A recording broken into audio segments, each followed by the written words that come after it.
ಕರ್ನಾಟಕ ಸರ್ಕಾರ ಇವತ್ತು ಸಂಜೆ ಶಿಕ್ಷಣ ಮಂತ್ರಿ ಮಧು ಬಂಗಾರಪ್ಪ ಇವರಿಂದ ಒಂದು ಅಧಿಸೂಚನೆಯನ್ನು ಹೊರಡಿಸಿದ್ದಾರೆ. ಅದರಲ್ಲಿ 22ರಲ್ಲಿ ಬಿಜೆಪಿ ಸರ್ಕಾರ ಒಂದು ಅಧಿಸೂಚನೆ ಹೊರಡಿಸಿದ್ದನ್ನು ರದ್ದು ಮಾಡಿದ್ದಾರೆ. ಆ ಅಧಿಸೂಚನೆಯಲ್ಲಿ ಸಮವಸ್ತ್ರ, ಸಮಾನತೆ, ಏಕತೆ ಶಾಲಾ ಕಾಲೇಜುಗಳಲ್ಲಿ ಇರಬೇಕು ಮತ್ತು ಆ ಶಾಲಾ ಆಡಳಿತ ಮಂಡಳಿಯ ನಿರ್ಣಯದಂತೆ ಪಾಲಿಸಬೇಕು ಅಂತನ್ನುವಂಥದ್ದು ಮೆನ್ಷನ್ ಮಾಡಿದ್ದನ್ನು ಕಾಂಗ್ರೆಸ್ ಸರ್ಕಾರ ಮಧು ಬಂಗಾರಪ್ಪನವರ ಮೂಲಕ ಅದನ್ನು ರದ್ದುಪಡಿಸಿದ್ದಾರೆ. ಅಂದರೆ ಇವರಿಗೆ ಸಮಾನತೆ, ಏಕತೆ ಬೇಡ ಅನ್ನುವಂಥದ್ದು ಒಂದು. ಹಿಂದೆ ಶ್ರೀಮತಿ ಇಂದಿರಾ ಗಾಂಧಿಯವರೇ ಇಡೀ ದೇಶದಲ್ಲಿ ತಂದಂಥ ನಿರ್ಣಯ ಇದು. ಅಂದರೆ ಶಾಲಾ ಕಾಲೇಜು ಮಕ್ಕಳಲ್ಲಿ ಯಾವುದೇ ರೀತಿಯ ಭೇದ ಭಾವನೆ ಇರಬಾರ್ದು ಅಂತನ್ನುವಂಥ ದೃಷ್ಟಿಕೋನದಿಂದ ಸಮವಸ್ತ್ರ ಅರ್ಥನೇ ಇದೆ. ಸಮವಸ್ತ್ರ, ಸಮಾನತೆ, ಏಕತೆ, ಅಲ್ಲಿ ಮೇಲು ಕೀಳು, ಸ್ಪೃಶ ಅಸ್ಪೃಶ್ಯತೆ, ಶ್ರೀಮಂತ ಬಡವರ, ರೈತ ಕಾರ್ಮಿಕ ಅನ್ನುವಂಥ ಭೇದ ಭಾವನೆ ಇರಬಾರ್ದು. ಮಕ್ಕಳಂದ್ರೆ ಮಕ್ಕಳನ್ನೇ ಇರಬೇಕು, ಶಾಲಾ ಮಕ್ಕಳೇ ಇರಬೇಕು, ಭಾರತೀಯರಾಗಿರಬೇಕು ಅನ್ನುವಂಥ ದೃಷ್ಟಿಕೋನದಿಂದ ತಂದದ್ದನ್ನ ಇವತ್ತು ಕಾಂಗ್ರೆಸ್ ಸರ್ಕಾರ ಮುಸ್ಲಿಂ ತುಷ್ಟೀಕರಣ ದೃಷ್ಟಿಯಿಂದ, ಮುಸ್ಲಿಮರ ಓಟಿಗೋಸ್ಕರ ಇವತ್ತು ಶಾಲಾ ಮಕ್ಕಳಲ್ಲಿ ಭೇದವನ್ನು ನಿರ್ಮಾಣ ಮಾಡ್ತಾ ಇದ್ದಾರೆ.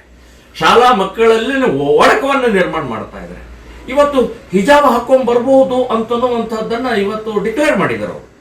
ಹಿಜಾಬ್ ಈ ಹಾಕೊಂಡ ತಕ್ಷಣನೇ ಗೊತ್ತಾಗುತ್ತೆ ಇವಳು ಮುಸ್ಲಿಮು, ಇವನು ಮುಸ್ಲಿಂ ಅನ್ನುವಂಥ, ಇವಳು ಮುಸ್ಲಿಂ ಅಂತ ಗೊತ್ತಾಗತ್ತೆ. ಸೊ ಇನ್ನು ಇದಕ್ಕೆ ತಕ್ಕ ಹಾಗೆ ಟೋಪಿನ ಹಾಕೊಂಡ್ ಬರ್ಬೋದು, ಸಾಂಪ್ರದಾಯಿಕವಾದಂತ ಉಡುಪುಗಳನ್ನು ಹಾಕೊಂಡ್ ಬರ್ಬೋದು ಅಂತನ್ನುವಂಥ ಹುಡುಗರು ಟೋಪಿ ಹಾಕೊಂಡ್ ಬರ್ತಾರೆ. ಸೊ ಇವನು ಮುಸ್ಲಿಂ ಅಂತ ಆಗತ್ತೆ. ಇನ್ನು ಹಿಂದೂಗಳು ಶಿವದಾರ ಇರ್ಬೋದು, ರುದ್ರಾಕ್ಷಿ ಇರ್ಬೋದು, ಜನವಾರ ಇರ್ಬೋದು, ಅದು ಒಳಗಡೆ ಇರುತ್ತೆ, ಹೊರಗಡೆ ಗೊತ್ತಾಗಂಗಿಲ್ಲ. ಇವನು ಬ್ರಾಹ್ಮಣ, ಇವನು ಲಿಂಗಾಯತ, ಇವನು ಅದು ಇದು ಅಂತ ಗೊತ್ತಾಗಂಗಿಲ್ಲ. ಸೊ ಒಳಗಡೆ ಇರುವಂತಹದ್ದು ನೀವೇ ಹೇಳಿದ್ರಿ, ಅದನ್ನು ಧರಿಸಬಹುದು ಅಂತನ್ನುವಂಥದ್ದು ನೀವೇನು ಆರ್ಡರ್ ಮಾಡೋದು. ಅದು ಅವರ ಸಂಪ್ರದಾಯ, ನಿಮಗೆ ಕಣ್ಣಿಗೆ ಕಾಣುವುದಿಲ್ಲ, ಅದು ಹೊರಗಡೆ ಗೊತ್ತಾಗುವುದಿಲ್ಲ ಅದು. ಸೊ ಈ ರೀತಿಯ ನಿಮ್ಮ ಉದ್ದಟತನ, ನಿಮ್ಮ ವ್ಯವಸ್ಥಿತವಾದಂಥ ಕಣ್ಣಿಗೆ ಮಣ್ಣು ಹಾಕುವಂತಹದ್ದು ಇದು ಸರಿಯಲ್ಲ ಅಂತನ್ನುವಂಥದ್ದು ಹೇಳ್ತಾರೆ. ಇನ್ನು ಪೇಟ ಹಾಕೊಳ್ಳುವಂಥದ್ದು, ಟರ್ಬನ್ ಹಾಕೊಳ್ಳುವಂಥದ್ದು ಮಾಡ್ಬೋದು. ಪೇಟ ಟರ್ಬನ್ ಯಾರು ಹಾಕೊಳ್ತಾರೆ? ಎಲ್ಲಿದೆ ಪದ್ಧತಿ ಅದು? ಇದರಲ್ಲಿ ಇದೆ ಅಷ್ಟೇ. ಸಿಖ್ ಪಂಜಾಬ್ನಲ್ಲಿ ಟರ್ಬನ್ ಹಾಕೊಳ್ತಾರೆ, ಪೇಟ ಹಾಕೊಳ್ತಾರೆ ಸಂಬಂಧಪಟ್ಟಂಥವ್ರು. ಇಲ್ಲಿ ಕರ್ನಾಟಕದಲ್ಲಿ ಏನು ಸಂಬಂಧ ಅದು? ಸೊ ಈ ರೀತಿಯ ಅಧಿಸೂಚನೆ ಹೊರಡಿಸ್ತಾ ಇರುವಂತಹದ್ದು ಮುಸ್ಲಿಂ ತುಷ್ಟೀಕರಣ ಅನ್ನುವಂಥದ್ದು ಬಹಳ ಸ್ಪಷ್ಟವಾಗಿದೆ. ನೀವು ಸಮಾನತೆ ನಿಮಗೆ ಬೇಕಾಗಿಲ್ಲ, ಮುಸ್ಲಿಮರು ಬೇಕಾಗಿದೆ. ಒಡಕವನ್ನೇ ನಿರ್ಮಾಣ ಮಾಡುವಂತ ಪ್ರಕ್ರಿಯೆ ಬೇಕಾಗಿದೆ ಅಂತನ್ನುವಂಥದ್ದು ಸ್ಪಷ್ಟವಾಗಿ ಕಾಣಿಸುತ್ತೆ. ಇದರ ಜೊತೆಗೆ ಇನ್ನೊಂದು ಅಪಾಯಕಾರಿಯ ಬೆಳವಣಿಗೆ ಅಂತಂದ್ರೆ, ಈ SDMC ಅಂತನ್ನುವಂಥದ್ದು ಒಂದು ಶಾಲಾ ಕಮಿಟಿ ನೇಮಕ ಆಗ್ತಿತ್ತು. ಆ ಶಾಲಾ ಕಮಿಟಿಯವರ ಹಕ್ಕನ್ನ ಕಸಿದುಕೊಂಡಿದ್ದಾರೆ. ಅವ್ರು ಯಾವುದೇ ನಿರ್ಣಯ ತಗೊಳ್ಳಂಗಿಲ್ಲ, ಸರ್ಕಾರದ ಅಧಿಸೂಚನೆ ಏನಿದೆ ಅದನ್ನೇ ಪಾಲಿಸಬೇಕು ಅಂತನ್ನುವಂಥದ್ದು ತಗೊಂಡಿದ್ದಾರೆ. ಸೊ ಇದು ಅಂದ್ರೆ ಅವರು ಅಲ್ಲಿಯ ಶಾಲೆಗೆ ಸಂಬಂಧಪಟ್ಟಂಥದ್ದು ಅವರು ಯೋಚನೆ ಮಾಡುವಂಥದ್ದು.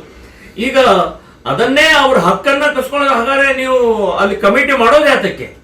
ಅವರಿಗೆ ಒಳಿತನ ಆಗಬೇಕು, ಆ ಶಾಲಾ ಅಭಿವೃದ್ಧಿ ಆಗಬೇಕು ಅಂತನ್ನುವಂಥ ಹಿನ್ನೆಲೆಯಲ್ಲಿ ಇರುತ್ತೆ. ಸೊ ಇದು ಅತ್ಯಂತ ಖಂಡನೀಯವಾದ, ಇದನ್ನು ವಿರೋಧ ಮಾಡ್ತೇವೆ. ಅಷ್ಟೇ ಅಲ್ಲ, ನಾನು ಹೇಳೋದು ಇದರ ಸಂಬಂಧಪಟ್ಟಂತ ಅಧಿಸೂಚನೆಯನ್ನ ವಕೀಲರ ಜೊತೆಗೆ ಕನ್ಸಲ್ಟ್ ಮಾಡಿ ಇದನ್ನು ನಾವು ಹೈಕೋರ್ಟಿಗೆ PIL ಹಾಕುವಂತಹದ್ದು ಕೂಡ ಯೋಚನೆಯನ್ನು ಮಾಡ್ತಾ ಇದ್ದೀವಿ. ಇದು ಸರಿಯಲ್ಲ, ಇದು ತಪ್ಪು ನಿರ್ಣಯ. ಮುಸ್ಲಿಂ ತುಷ್ಟೀಕರಣ ಒಂದೇ ನಿಮ್ಮ ಕಣ್ಣು ಮುಂದೆ ಇದೆ.